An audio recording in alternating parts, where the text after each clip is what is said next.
Hey guys, it's Libby, and I want to start off by warning you that I've already tried to film this video like a bajillion times and I keep messing it up. So this video is probably going to be a hot mess. Warning. And then second warning is that I've got a lot of really seemingly unrelated things to talk about. Things that have been going on, issues and all that. And it's all sort of random and jumbled. So this video is kind of going to be like a hot mess, for lack of better terms. Please bear with me through it if you can. If not, bye I guess. But try to stick around. So first off, if you haven't noticed, half of my hair is blue. Don't worry, I still got the split dyed thing going on, but this half is now like blue and green and yellow and mint green and lots of pretty colors. And I'm gonna talk about this first before I get into like the how and why it became this. If you want to see a better picture of it, like I took it right after I got it done. If you want to see a nice picture of all the colors and its styles and stuff, head to my Instagram at LibbyTDS. It looks super rocking in that picture. I know right now my hair doesn't look too hot. It's sort of faded because I haven't been taking care of it as I should, and it's also just in a messy ponytail. So if you want to see a nice picture of it, head to my Instagram. About a week ago, America's Beauty Show came to Chicago, which is just sort of like a convention for all the beauty industry people. The brand Manic Panic was there. If you dye your hair, you're probably familiar with Manic Panic. They were there at that show and they needed hair models, aka people with blonde hair, so that they could, you know, like dye their hair with their products and be like, ooh, look at our products on this hair. So I volunteered myself. I thought it was gonna be super awesome and I thought it'd be fun. So yeah, I volunteered. So about a week ago, Friday was like the model prep day. It was when like the convention itself was still being set up and built, and they were like prepping all the models. So I went and I got my hair dyed for free, this awesome blue artwork. And then I was supposed to come back that Sunday and Monday and show it off and like be there. However, that Sunday morning, like super early in the morning, like 4 in the morning or something, I like had this sort of mental illness occurrence. Not exactly sure how to phrase that. I don't really want to get into it, but it made me unable to go to the convention and like fulfill my end of the deal. You know, they gave me this awesome free hair and then I was supposed to go do this for them, like go be the model. And I was like unable to do it because mental illness. I felt so terrible. I still do. I feel guilty that I wasn't able to uphold my end of the bargain, but the Manic Panic people were so nice when I was there getting my hair dyed, and also just through correspondence with them when I realized I wasn't gonna be able to get my shit together enough to go be this hair model or whatever. They were so nice to me and I feel so like thankful for that. Like really, it was really, thank you Jane for being so nice to me. I offered to pay for the hair to try to see if there's like anything I can do to sort of make it right, even though I know there wasn't really, because I was supposed to be there, you know. Anyways, but so that happened. That was sort of like shitty thing number one, me having that like mental illness thing happen and then letting down those people. So that sucked. That's kind of like 2 in 1. But yeah, that was the first shitty thing to happen recently. So after all of that happened, I was sort of down in the dumps, which is why I didn't post any videos last week. I had planned to like vlog the America's Beauty Show and like show you guys that, but obviously that didn't happen. So that's why there are no videos last week. Also though, last week I had another issue at my school. There are a few things I want to say before I get into talking about this. First thing is that just now I tried to film talking about it and it came out so jumbled and unorganized and confusing. So I'm trying it again. I hope that this comes out clear and you guys are able to understand it. There's not a lot of confusion. Yeah, so this is just a really confusing thing for me to talk about. I don't know how to like order it well or organize it. So I'm gonna try again. Hopefully it comes out clear. Secondly, if you are someone who is involved in this situation and you are now watching this video, I just want to say to you that I'm allowed to talk about this. I know that you probably don't want me to, but this is something that I've experienced personally, and it's had a very large impact on me and my experience here at this school. So, you know, this is my life. You brought me into this. I'm allowed to talk about it. And then third, if you're a supporter, a follower of mine watching, I don't want you to go in the comments and like validate what I'm feeling. I know what I'm feeling is valid. I don't need you guys to go in the comments and be like, that's so terrible, or those people suck, or just ignore it, or da da da. Like, you don't, like, no comment, okay? Just no comment on this, really. I just don't need more hatred festering in the comments. So please, I don't need sympathy. I don't need support. I just want to get this out and tell you guys because it's important. But I'll get into it now. Columbia's ASL department is small. Columbia is an art school. Most people don't come here to study ASL interpreting, right? So at my ASL 4 level, there's probably 20 students, which means that everybody knows each other. You know, everybody's in class with one another. We all kind of like hang out in the department together. So everyone knows each other. And last year, we all kind of got along. Like, we all would talk together, joke together, work together. We are all kind of like one happy family. But at some point in this academic year, I think it was like in the fall, I don't really remember, but our like one big happy family sort of split into 2 groups, and we didn't really understand why, like what had happened, why the other people like stopped talking to us, stopped looking at us, stopped including us in things, you know, like why they broke off and made their own group. We're like, oh, that's weird. I wonder why. What? Last week, Wednesday, though, I found out that that group likes to bond over their hatred for me, like my channel and what I do, which was tough news to take. I thought that it was sad that that's the case, that they're bonding over hatred, because that's not a thing to bond over. And I was hurt by it, clearly, because these people who were once my friends were now just hating me. It was strange for me to find out about.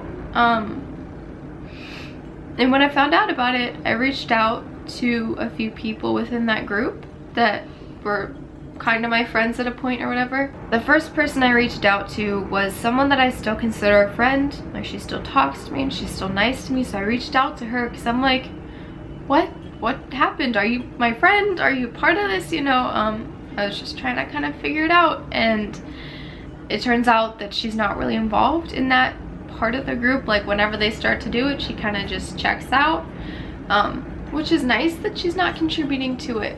But I guess it would have been nice for her to stand up for me. I know she says that she did, but I don't know. It's just, I had a friend in high school who people would constantly shit talk, and I stood up for her and ended the conversation, you know? And so I know that not everybody's like that. Not everybody will do that sort of thing. They're not comfortable doing that. I understand, but I guess I wish somebody had done it for me.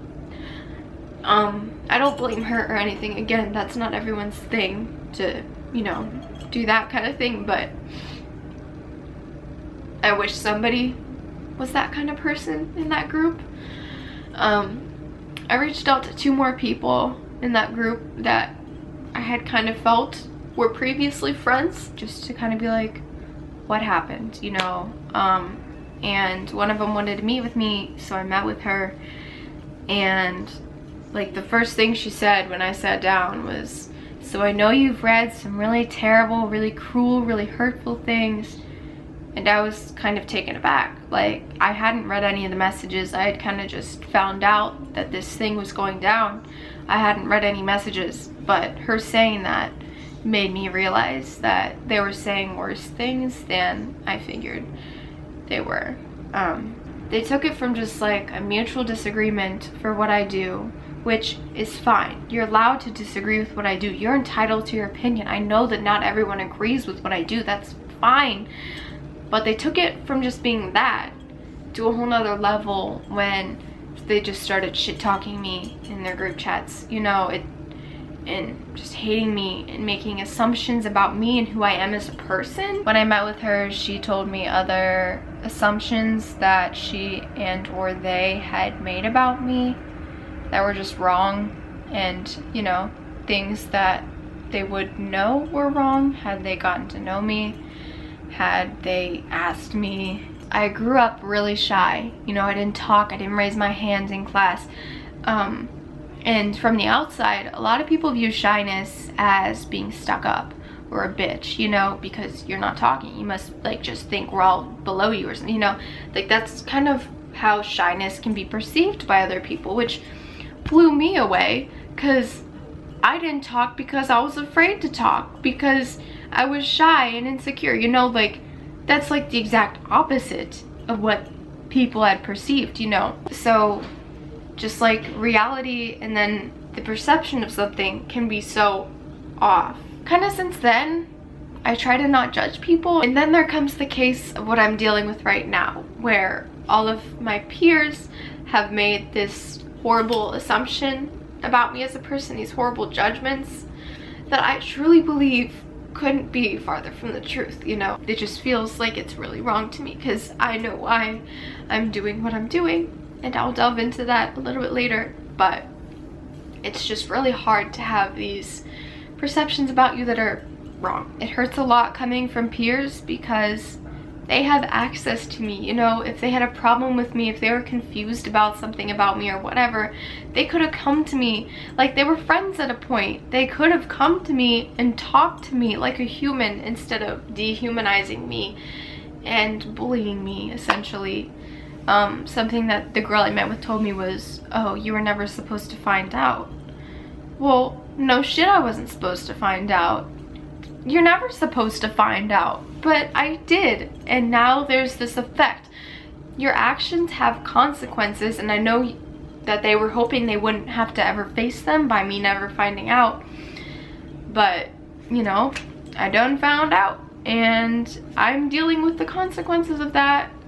I hope they're dealing with slight emotional unrest, you know. I don't know, it just baffles me that people are like this. She also told me that part of the reason why they talked about me was just that there wasn't anything else going on in the ASL department. Again, the department is small, so there wasn't a lot going on, and I was going on, so they decided to talk about me, which kind of is just sadder in my opinion. But, and I know people tell me over and over again, ignore them, what they say doesn't matter, they're jealous, they're just haters, whatever. I can't just ignore them. I go to school with these people show up on my feed, they show up in my DMs, they show up in my life, you know. I can't ignore it, it's everywhere, you know.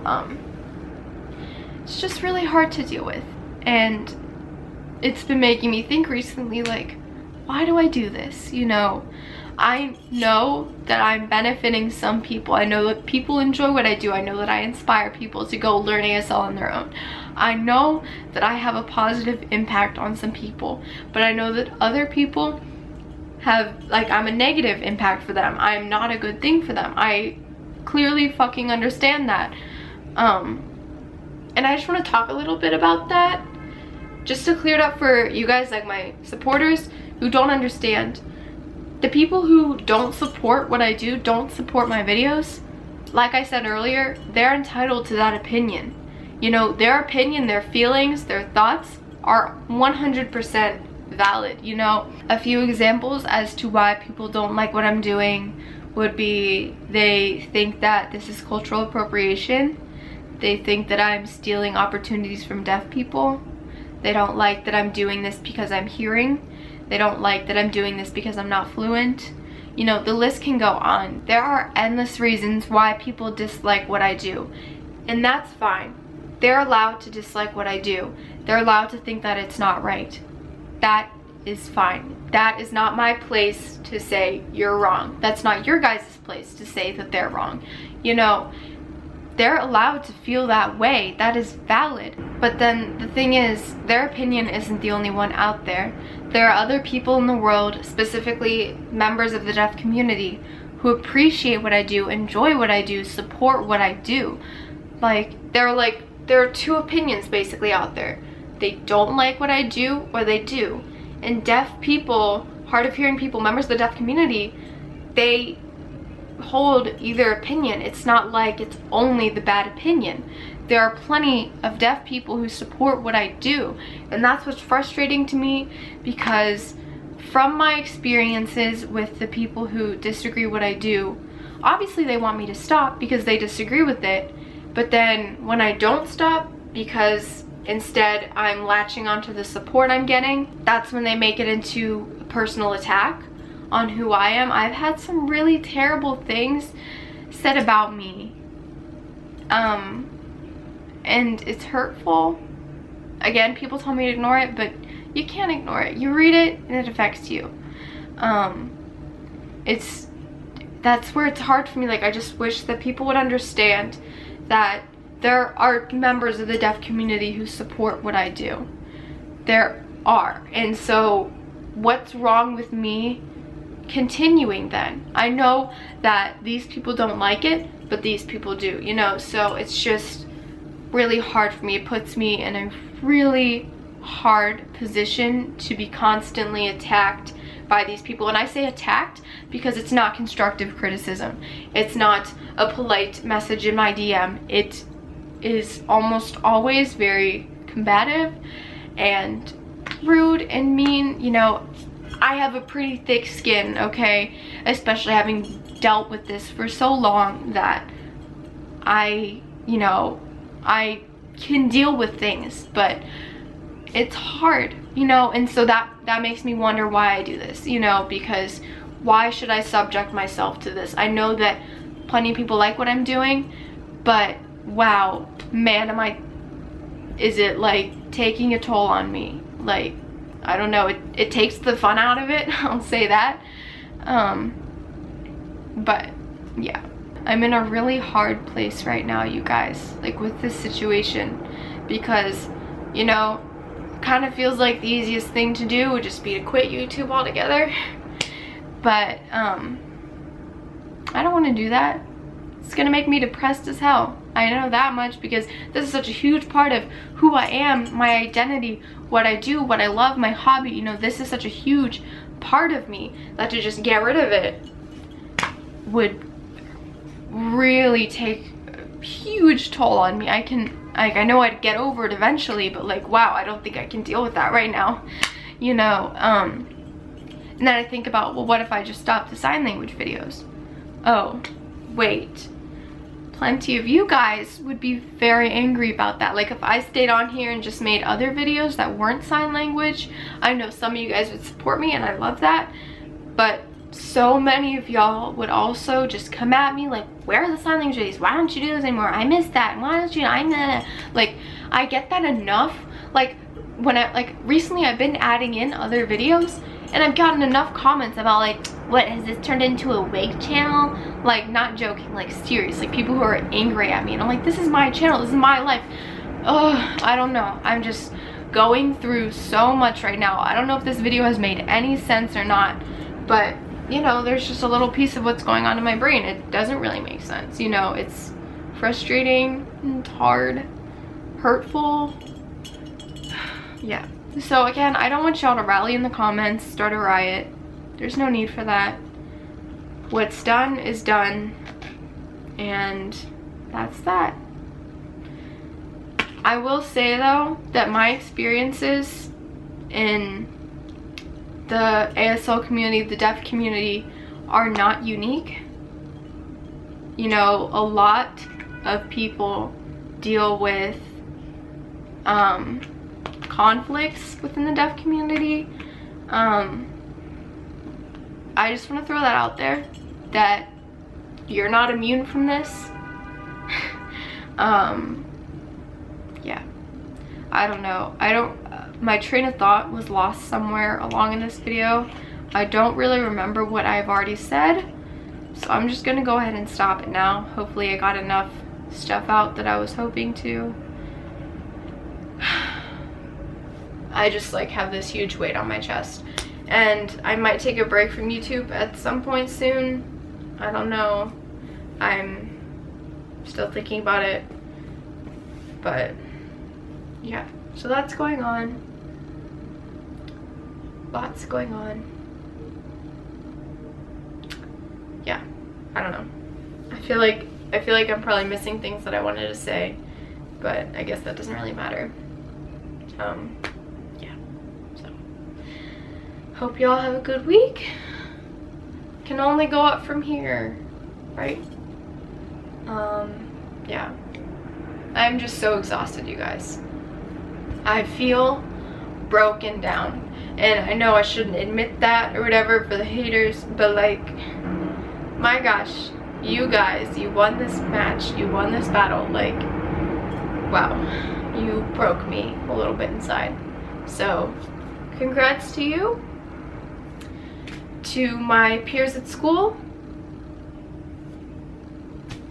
thanks for this life lesson. I know I'm only gonna learn from it.